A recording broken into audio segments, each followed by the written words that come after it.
This is money that the GLO victims have had to pay in legal fees to expose this national scandal. That is wrong. That 48 million in legal fees should have been returned the day after that settlement was made, and this is another part of the scandal. Well, let's speak to two of the victims of this terrible saga. Wendy Buffrey is a former sub-postmistress in Cheltenham.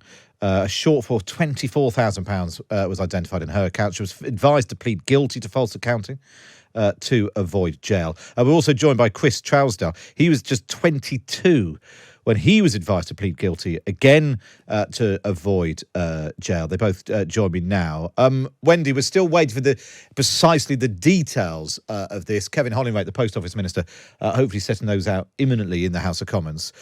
How do you feel about this idea of legislation being passed to exonerate you and the others wrongly convicted of breaking the law?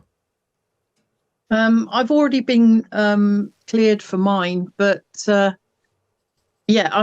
a great idea to get them all through individually and not have to wait for them all to be individual and get them through all in one go. I think that's an absolutely fantastic way to go. The 75,000 up front for the GLO, not a lot, is it? And if they have to wait as long for their compensation as I have from having my interim payment, they've still got a very, very long wait. So just to explain, Wendy, the GLO is one of the three groups of sub-postmasters who, for different reasons, are in different compensation schemes, and it's moved very slowly. And what the Prime Minister has announced today is the GLO group will get a £75,000 up front. How long have you been waiting for your compensation? Since 2021. And like you said, you're someone who was exonerated in that court case. Chris, let's bring you in. Chris, your reaction to what the Prime Minister was saying. Hi, Matt. There's some very important points actually need to be made.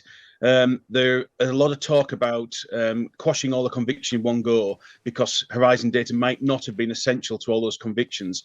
But what we've seen in the public inquiry, especially in the last few weeks, is that the investigators in the Post Office failed to disclose their duties to the court as investigators, disclosure officers, and the prosecution decisions were made on those flawed investigations.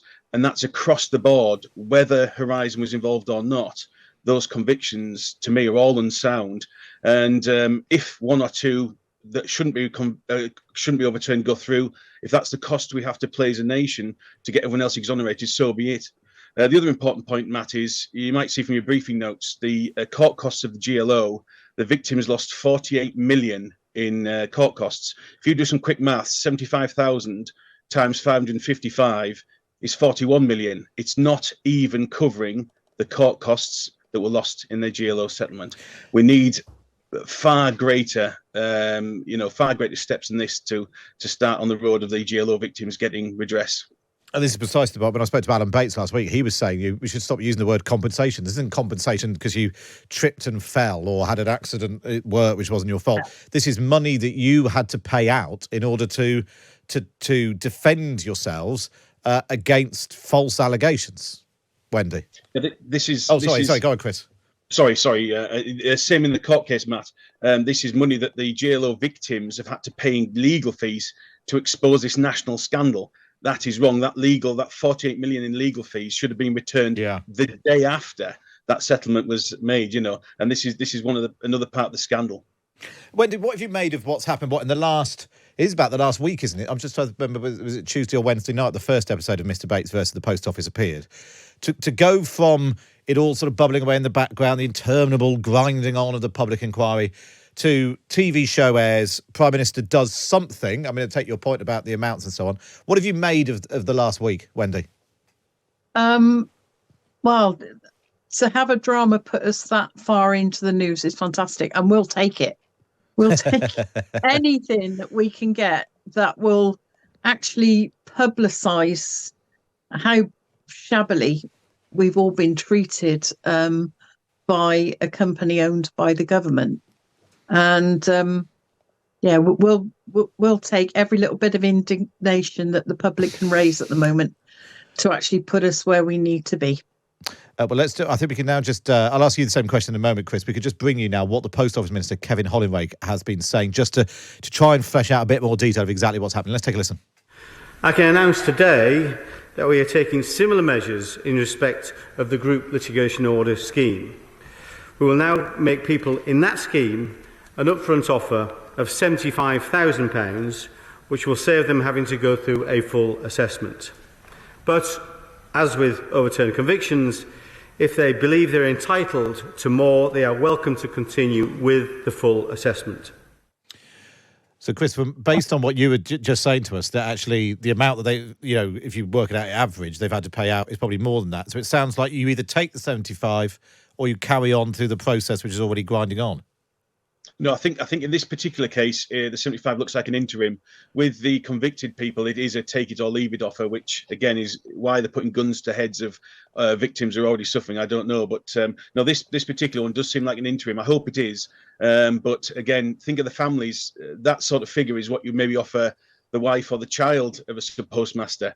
We haven't talked about that yet, the families. And Matt, you'll have seen maybe publicly some of the claims have been made public, the offers that have been made. Less than 15% of a quantified claim is being offered by the Post Office. 15 or the DBT, 15%. And these are claims that are quantified by forensic accountants instructed by the Post Office and solicitors, and they're turning around and offering less than 15% of the value. So that's what we're up against. It's still tooth and nail, I'm afraid.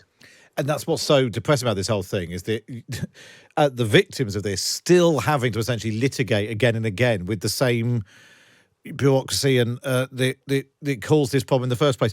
Chris, just your reaction to the question I asked Wendy in terms of the TV programme. And I mean, you were just 20. This has taken up half your adult life. No, basically your entire adult life. You were only 22 when this happened, 20 years ago. How is it? I mean, the last 20 years, no one can imagine what that's been like. But what have you made of the reaction the last week? We knew we were going to get a reaction because the drama told the human side. It's been quite complicated. People hear IT, they hear, and they don't want to sort of get round it. And the drama's shown the human side, which is fantastic. On a personal note, my youngest child is only 6. So this drama will be able to be parked. And when he's old enough, it will be brilliant for us to be able to show him why and how we've had to live the life that we have. And just finally, there's been a big political row. We came up with PMQs today, pointing the finger of blame at the Labour government who introduced it, the Lib Dem ministers who were there when the alarm was first raised, Conservative Caribbean government for a long time. Wendy, who do you hold responsible for all this? They've all got to take ownership of what they did whilst they were in power, because they all played along with the Post Office line until very recently. So no, they all of them have to take responsibility for their part in it. What about you, Chris? Wendy's absolutely right. It's top to bottom political. It's civil servants, I'm afraid.